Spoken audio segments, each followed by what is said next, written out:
Please stop pushing. I can't take this anymore. The concert venue is packed tight. A man behind me keeps pressing into my backside. I'm wearing a mini skirt today with a thong underneath, and it only makes the situation worse. He lifts my skirt and presses himself against my hips. As the atmosphere heats up, someone in front of me slams into me, and I stumble back a step. My body stiffens as I feel like something just slid inside me. My name was Mandy Cox, and I was a diehard fangirl. I wanted a celebrity to notice me, so I dressed for attention. I wore heavy makeup and made sure nothing about me went unnoticed. My low-cut top revealed a wide stretch of skin, and my chest bounced with every step. I paired it with a mini skirt that barely covered my thighs and sexy white stockings which hugged my legs. But when I arrived, reality hit.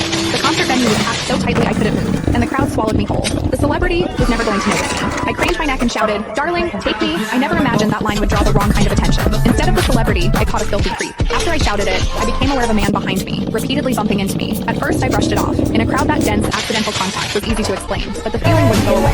Something hard kept pressing against my butt from behind.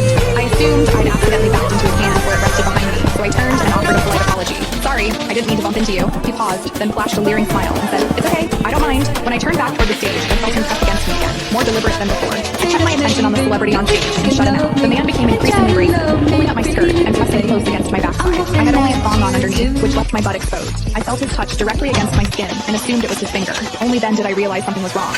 The pressure was warm and solid in a way a finger could never be. My mind lurched as the truth hit me. In the 20 years of my life, this was the first time a man had ever molested me. Fear surged through me, sharp and overwhelming, and my body reacted with an instinct to flee, but there was no way to move. The concert floor was packed wall to wall, leaving me stuck where I stood. I drew myself tight, bracing as if tension alone could keep the fear out. As I did, my hips closed around the man's so-called finger, trapping it between my cheeks. An unfamiliar sensation followed, and warmth rose to my face. What confused me was that I didn't recoil from it. There was a muted comfort to it, and against my will, it sparked a faint sense of expectation. The man behind me seemed to take it as a signal. He moved in closer, repeating the motion until the intrusion was unmistakable. I had lived a sheltered life as a college student, and now I was being toyed with by a stranger while surrounded by people. Shame surged within me without warning. I felt the urge to sob, but my throat closed, and my voice deserted me. Worse still, the pressure forced my thong inward and sent a restless, trickling discomfort through my body that wouldn't fade.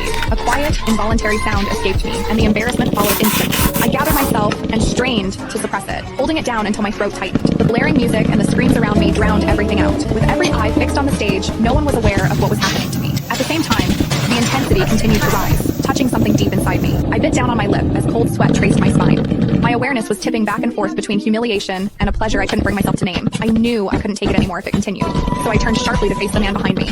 "Please stop pushing. I can't take this anymore."